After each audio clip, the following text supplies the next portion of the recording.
Non, c'est pas ça. Non, toujours pas ça. Oui, c'est de ça dont on va parler tout de suite. Salut randonneur curieux, je m'appelle Manu et tu es bien sûr Illico Rando. Si tu es fan de randonnée et d'activités de plein air, je t'invite à t'abonner car ici je publie chaque semaine une vidéo sur cet univers. Aujourd'hui, on va parler raquettes à neige. Et moi, j'adore les raquettes à neige. Je fais des raquettes depuis très longtemps et c'est vraiment une activité que j'aime, qui est complémentaire aux activités de montagne en hiver que je pratique déjà, c'est-à-dire les sports de glisse. Et c'est un objet qui me permet de randonner tranquillement hors des sentiers battus, dans la montagne et dans la poudreuse. Alors les raquettes à neige, ça existe depuis des millénaires. Originaires des régions enneigées d'Asie centrale, les premières raquettes étaient très rudimentaires, faites de bois reliés par des tendons. Ces dispositifs ont rapidement évolué pour répondre aux besoins des peuples autochtones qui les utilisaient, et c'est les Amérindiens qui ont vraiment fait un art de la raquette. Les explorateurs européens ont découvert l'utilité de ces objets, notamment lors de leurs expéditions en Amérique du Nord au XVIIe et au XVIIIe siècle. Aujourd'hui, les raquettes ont bien évolué et servent principalement d'équipement de loisirs. La modernisation a introduit de nouveaux matériaux pour leur fabrication et c'est ce que nous allons voir aujourd'hui. Aujourd'hui, je vais vraiment vous parler des bases de la raquette. Ce sera plutôt axé aux débutants. Il va y avoir d'autres vidéos sur la raquette. Je ne sais pas quand. Ça dépendra des chutes de neige. Puisque là, je reviens de la montagne. Je voulais vous montrer en pratique, en vidéo. Il n'y avait pas trop de neige. Bon, j'ai quand même ramené quelques images que vous verrez prochainement, mais ce sera de la randonnée classique et pas avec des raquettes. Donc là, aujourd'hui, on va parler matériaux, forme, fixation, type et taille de raquettes selon votre gabarit, selon vos usages. Je vais d'abord commencer par vous présenter une raquette et vous montrer comment c'est fait.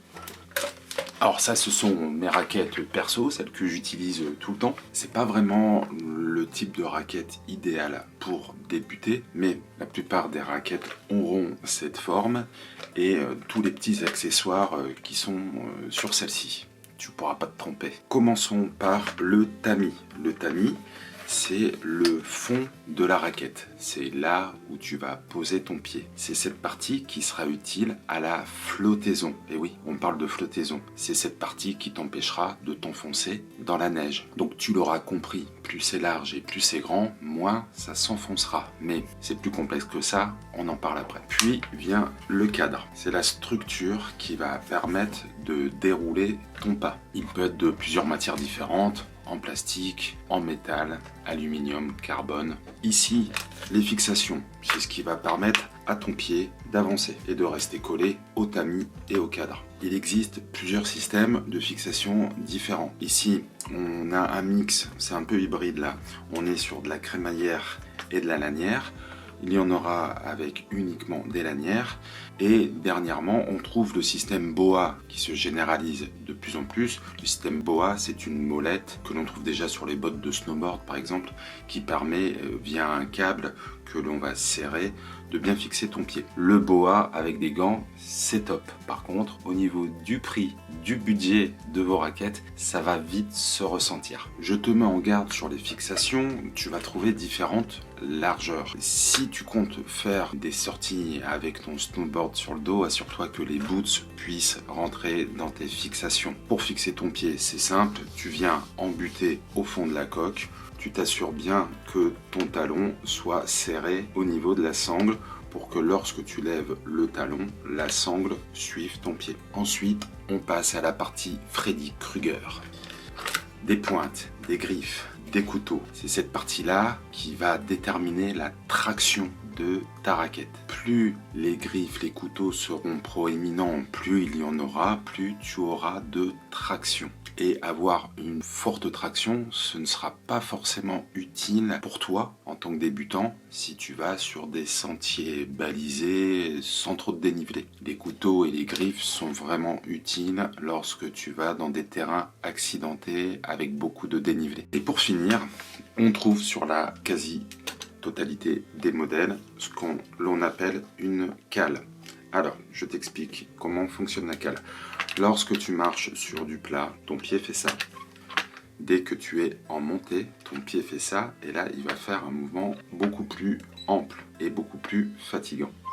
Si tu mets la cale, ton pied va s'arrêter en butée et ça va être comme si tu grimpais les marches d'un escalier. Tu vas beaucoup moins te fatiguer en montée. Comme je disais tout à l'heure, tu trouveras des cadres et des tamis dans des matériaux différents. Généralement, ce sera du tout plastique. Ça équipe quasiment la majorité des raquettes. Mais tu vas trouver également des raquettes qui seront un peu plus légères avec des cadres en aluminium ou en carbone. Et en général, le tamis sera dans une sorte de toile souple. Cette catégorie de raquettes, je ne vais pas m'étendre dessus aujourd'hui. Pourquoi? Ce sont des très très bonnes raquettes, mais qui ne sont efficaces que dans des grandes quantités poudreuses sur des terrains très propres. Nous, ici en France, même si on a des chutes de neige, on a rarement des très très grandes chutes de neige tout au long de la saison hivernale. Donc on va être amené à marcher sur des terrains accidentés parce qu'il y aura des cailloux, des racines, de la glace. Et le problème de ces tamis souples avec les cadres en métal, c'est que c'est très léger certes, mais c'est très fragile et tu risques fort de les abîmer. Maintenant que nous connaissons les différents composants d'une raquette à neige et les différents matériaux, il va falloir choisir le bon modèle. Alors on va d'abord choisir la bonne largeur de tamis. Et là, c'est assez simple. Pour les enfants de 15 à 45 kg ou les personnes très menues, on partira sur un tamis d'une largeur de moins de 20 cm. Pour les personnes de 45 à 75 kg, sur des tamis petits ou moyens de 19 à 21 cm. Et pour les plus de 75 kg, des tamis grands qui feront 22 à 25 cm. Attention, je fais une erreur, je dis pour des personnes. Donc pour une personne, plus le poids que tu auras sur le dos. Là, c'est très important, puisque tu vas vraiment avoir du poids en plus. Si tu fais du bivouac, par exemple, ou si tu portes un snowboard, une paire de skis, il ne faut pas oublier de rajouter des kilos supplémentaires. Donc si l'usage que tu en auras, ça va être des longues randonnées ou pour partir faire du hors-piste avec du matériel sur le dos, tu rajoutes ça à ton poids initial et tu pourras jauger de la bonne largeur de ton tamis. Certaines marques ou certains revendeurs vont parler de modèle homme, modèle femme. C'est pas la bonne solution. On va plutôt parler de poids, de taille et de ce qu'on va porter sur le dos. Donc, après la largeur du tamis, il va falloir estimer la longueur de raquette qu'il te faut. Et là, peu importe que tu sois un homme ou une femme, ça va être ton poids, plus ce que tu vas porter sur le dos, plus l'usage que tu vas en faire. Considérez qu'en dessous de 80 kg, un modèle de 55 cm sera très bien. Si vous êtes vraiment beaucoup plus léger, prenez une queue de raquette plus étroite et plus courte. Au-dessus de 80 kg, vous pouvez partir sur des raquettes de 60 voire 65 cm avec une queue plus longue et plus large. Vous aurez plus de portance, mais moins de maniabilité. Je vous conseille d'emmener avec vous une paire de bâtons. Comme en randonnée, c'est une question de goût, mais vraiment la raquette sans bâton, c'est compliqué et ça va vous aider vachement. J'ai d'ailleurs plié plusieurs fois des bâtons en randonnée à raquette, bien plus qu'en randonnée pédestre, parce que des fois on se retrouve sur des dévers assez sérieux et je peux vous dire que les bâtons sont d'une grande aide. Concernant les bâtons de randonnée, munissez-vous de rondelles spécialement faites pour la neige. Au niveau du réglage des bâtons, eh bien, ce sera comme en randonnée classique, c'est-à-dire votre coude devra être à 90 degrés par rapport au bâton. Pour les chaussures, vous pouvez garder une paire de chaussures de randonnée classique, mais dans ce cas-là, vous devrez mettre des guêtres pour éviter que la neige rentre dans la chaussure.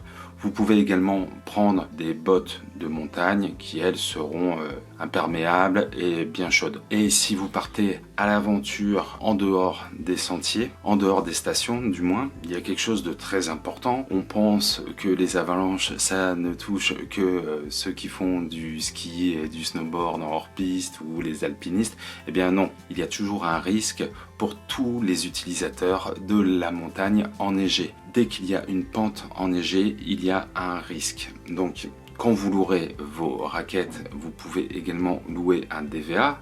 Assurez-vous de savoir vous en servir avant. C'est un petit investissement si vous faites de la raquette toute l'année. Il est bien d'avoir ce type d'appareil, donc un détecteur de victimes d'avalanche. Ensuite, concernant les vêtements, on a tendance, et je vois beaucoup de gens qui débutent les raquettes, mettre la combinaison de ski qu'ils avaient quelques heures plus tôt sur la piste verte.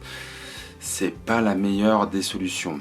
Les raquettes, ça reste une activité physique quand même assez intense, en tout cas un peu plus intense que le ski. Vous allez vite avoir chaud, donc l'idéal c'est d'être habillé un peu comme on le fait en randonnée hivernale, tout en pensant à avoir un bas également imperméable. Donc tout ce qui est vêtements de ski de randonnée ou ski de fond, ce sera parfait pour faire l'activité de raquette à neige. Et voilà, c'était un court premier survol de l'activité de raquette. Comme je vous disais précédemment, je ferai d'autres vidéos sur cette activité que j'adore. J'attends juste les bonnes conditions pour pouvoir vous ramener de belles images. Si tu as déjà fait des raquettes, n'hésite pas à m'en parler dans les commentaires. Si cette vidéo t'a plu, n'hésite pas à mettre un pouce, à partager auprès de tes amis et bien sûr à t'abonner, ça m'aide vachement. Merci beaucoup. Je te dis à très vite, à la semaine prochaine pour une nouvelle vidéo. Prends soin de toi sur les chemins. Ciao.